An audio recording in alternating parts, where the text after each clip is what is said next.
The family that vacations together stays together. At least, that was the plan. Except now, the dastardly desk clerk is saying he can't confirm your connecting rooms. Wait, what? That's right, ma'am. You have rooms 201 and 709. No, we cannot be 5 floors away from our kids. The doors have double locks. They'll be fine. When you want connecting rooms confirmed before you arrive, it matters where you stay. Welcome to Hilton. I see your connecting rooms are already confirmed. Hilton, for the stay. Wish you could become a morning person? You know the type, up before the sun, early morning runs, first one to the office with donuts and a smile. How do they do it? Easy. With the new Galaxy Watch 8, sleep tracking and personalized insights from Samsung Health help you improve so you can wake up to a whole new you. One who, dare I say it, skips the snooze? It's possible. Train your sleep with Galaxy Watch 8. Learn more at Samsung.com. Requires compatible Samsung Galaxy phone, Samsung Health app, and Samsung account. Welcome, dear guest, to I Talk to Ghosts, where the strange and the spectral meet with us in the quiet hours of the night. Tonight's episode explores a chilling question. What happens when more than one person sees the same chilling thing? When a shadow figure isn't just a dream, but a shared experience? Are these coincidences tricks of the mind that happen to match, or proof that something very real lingers beyond our understanding? After the spooky stories, join me at my seance table for a message from the spirits. As your resident medium, I open the space for someone listening to the podcast. Will your loved one who has passed be there to meet you tonight? Linger near and find out.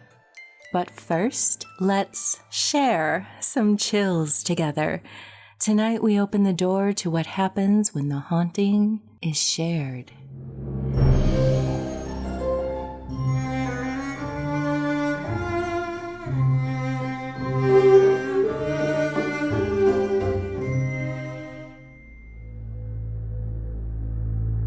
I woke up sometime before dawn. During that strange gray hour when the world feels fuzzy and half-formed, my eyes were open, but my body wasn't listening. I couldn't move, couldn't turn my head, couldn't even wiggle a finger. I had sleep paralysis before, but this felt different. There was a pressure on me, like someone had settled their whole body over mine.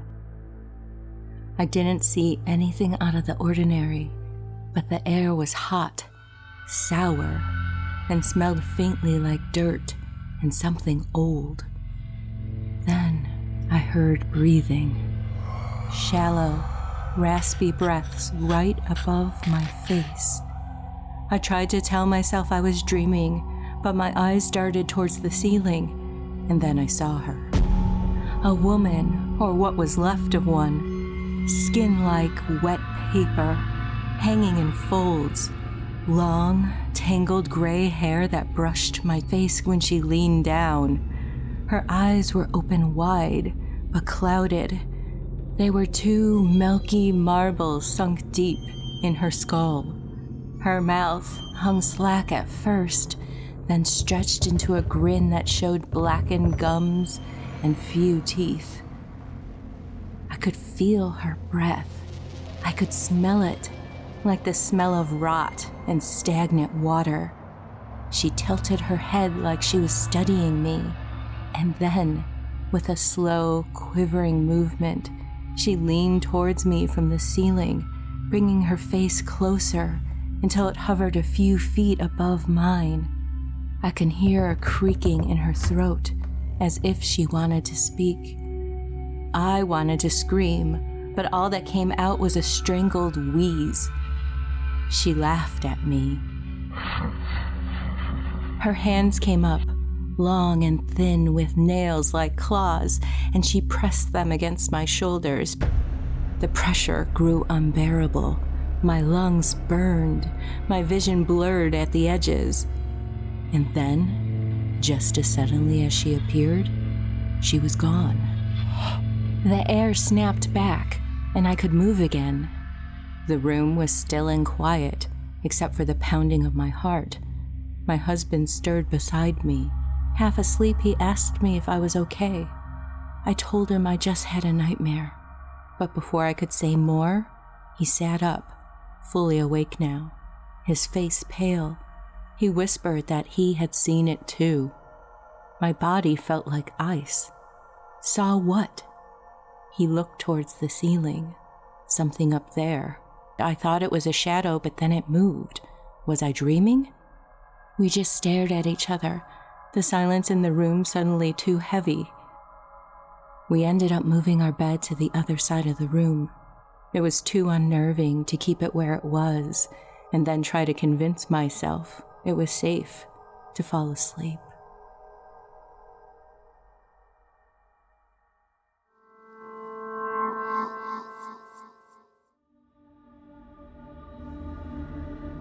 My daughter was 6 the first time it happened.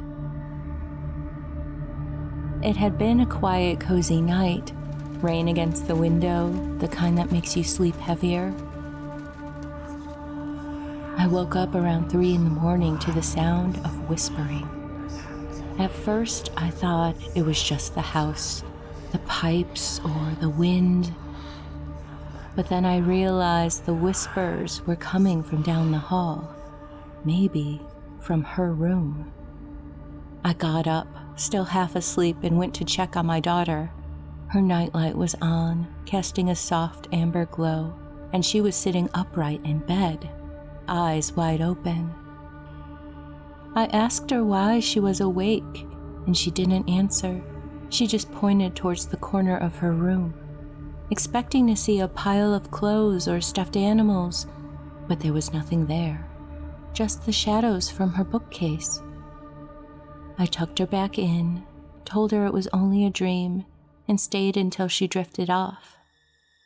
I must have fallen asleep sitting in the chair beside her bed, because the next thing I remember is waking up and not being able to move. My eyes were open, my mind was awake, but my body was frozen.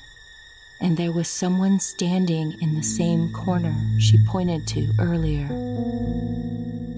At first, it looked like a shadow, darker than the room, taller than the doorframe. The shape of a man, but stretched too thin. His arms hung lower than they should. He wasn't moving, but I could feel him looking at me. The air went heavy. My chest locked up. I tried to yell to tell him to leave us alone, but nothing came out. My heart was pounding so hard it hurt. Then, he moved. Not walking, more like sliding forward, one slow motion after another, until he was beside the bed. He leaned over my daughter, his face lowering close to hers, and I swear I saw her lips tremble like she was dreaming. That's when something in me snapped. I could move again, and I lunged forward, grabbing her and pulling her into my arms. I turned on the lamp, and the thing was gone. She woke up crying. I told her it was a bad dream, that everything was okay. But the next morning, over breakfast, she said something that made me spill my coffee. Out of nowhere, she said, "He was really mad. You made him leave." And then she went back to eating her cereal, like nothing happened.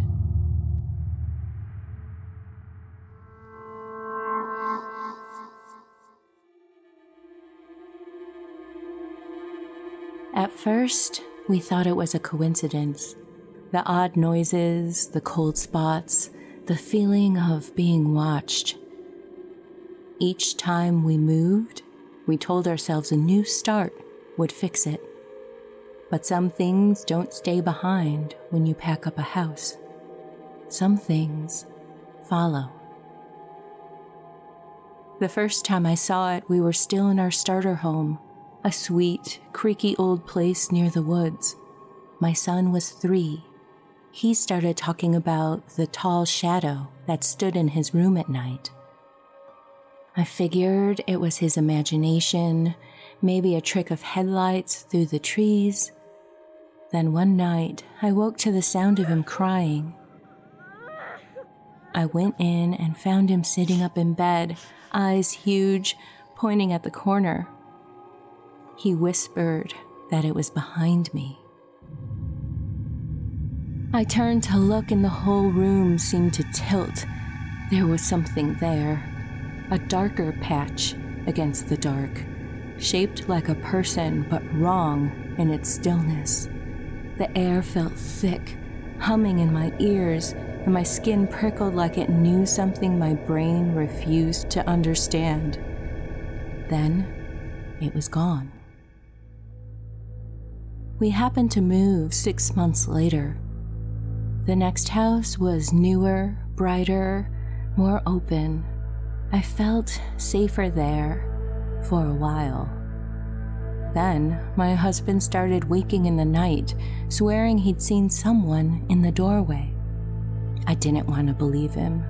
I couldn't. And then, it started again. My son talking to the corner. My daughter saying a dark man smelled like wet dirt. One night, my husband shook me awake, pale and sweating. "Do you hear that?" he whispered. I did. Footsteps, slow, deliberate, moving down our hallway. We sat there listening, holding our breath as the sound stopped outside our door. Then, the doorknob turned, just a fraction, enough to click. We moved again before the end of the year. Each new house started the same, quiet at first, almost peaceful, and then little things. The sound of someone walking when no one was there, the reflection in a window that didn't belong, a voice calling my name when the kids were asleep. At some point, we stopped talking about it. Pretending it wasn't real was easier than admitting we were afraid. But last night proved we can't ignore it anymore. We just finished unpacking in the new house, a rental this time. I tucked the kids in, kissed them goodnight, and sat down in bed next to my husband. Then we both heard it. The sound of something heavy dragging across the floorboards in the hallway.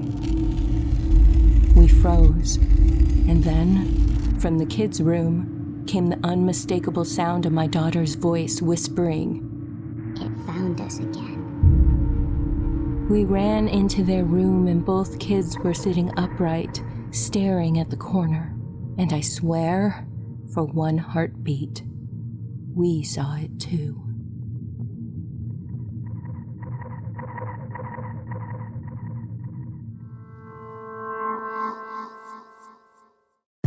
Big news! Sephora is now on Uber Eats. So if you find yourself facing a beauty emergency, like needing a last-minute gift, or you're just out of your favorite mascara, again, don't panic. We got you.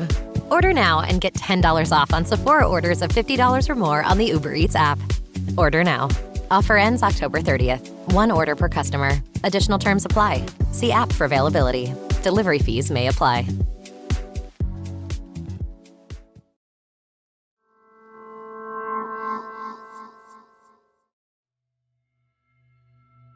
Welcome back to I Talk to Ghosts. I have a message from the spirits this evening, so thank you for gathering near me at my seance table. Tonight, as I work, I have with me the crystal amethyst. Amethyst is known as the healer's stone. It's a stone of spirituality and contentment, and because it has such a tranquil vibration, it helps you attune with your higher self, dispelling fears and heightening your intuition. It helps you embrace your own intuitive wisdom. I just love working with amethyst. Okay, let's take a moment to quiet the mind, open the space, call a spirit close for someone listening. There's a very loving, supporting energy coming in. This feels like an aunt or an older cousin, somewhere on that tier in your family, a little bit older than you, but not like generationally super removed from you. She has a quirkiness to her as well. I feel like whenever you got a visit from this aunt, it was kind of like, what's going to be happening? What's going to be said? What are we going to be doing? Kind of feels like the life of the family party. And she's showing me that she would travel with her cat. Not necessarily to your house, but when she did leave town, she took her cat with her. That's really sweet. Gosh, I see her buttoned up in this winter coat and colorful scarves, wearing colorful scarves and really cute shoes. She's sharing with me her passing was really fast, really sudden, and that's always difficult. And now she's like, I don't even want to talk about that. I just want to be my silly self and let you know that she is okay. She is happy. She's showing me the sun. Just so much warmth coming from her in every aspect. What would she like to say to you tonight? Okay. She's saying in the recent years that you've kind of secluded yourself a little bit, kind of retreated in life. And yes, she's understanding that, but she also wants to remind you that you don't have to continue to do that if it's not helping you anymore.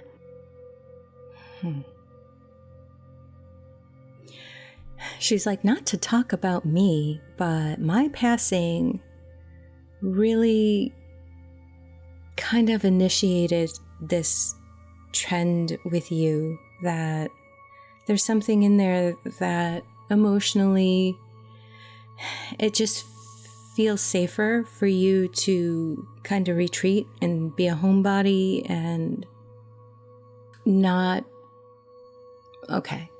It feels like she was the adventurous spirit and she could bring that out in you. You know, you loved her encouragement even from afar, and she still wants to give that to you. That it's like, go do the things, don't put them off.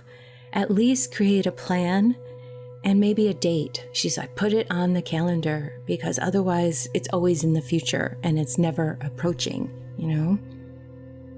And she wants to remind you of all the good times, and that take a friend with you.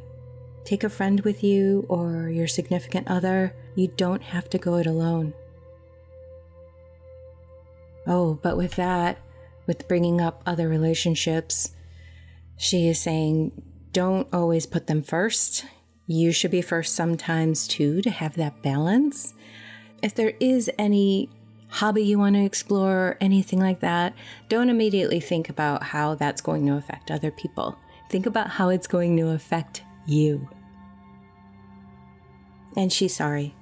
She's sorry for the timing of her passing. She wants to give you her love, and she wants to inspire you. So open up some space for her and go ahead and let her be a little bit of a voice for you intuitively. And she'll help you. She'll absolutely help you with love. Okay. I think I'm going to leave it at that. If this message connects for you, I am so incredibly happy, because there's so much encouragement here and so much love. And I hope you can feel that too. Thank you.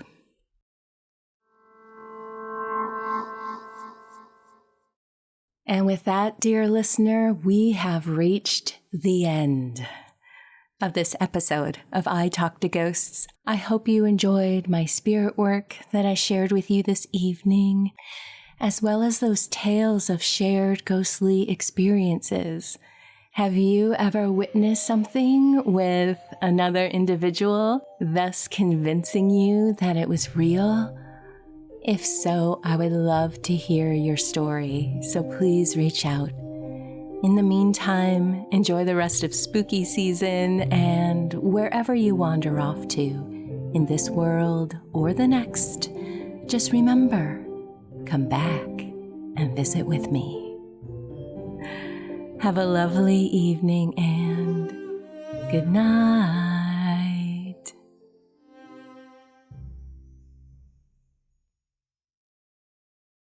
The Fall Line is a true crime podcast covering the coldest cases in the southeastern United States and occasionally beyond. We focus on the missing persons, the unsolved murders, and the unidentified does that don't get media attention. Empathetic and intensively researched, The Fall Line will take you on deep dives into unsolved cases that you've never heard of and make you wonder why you haven't. Find us wherever you listen to podcasts.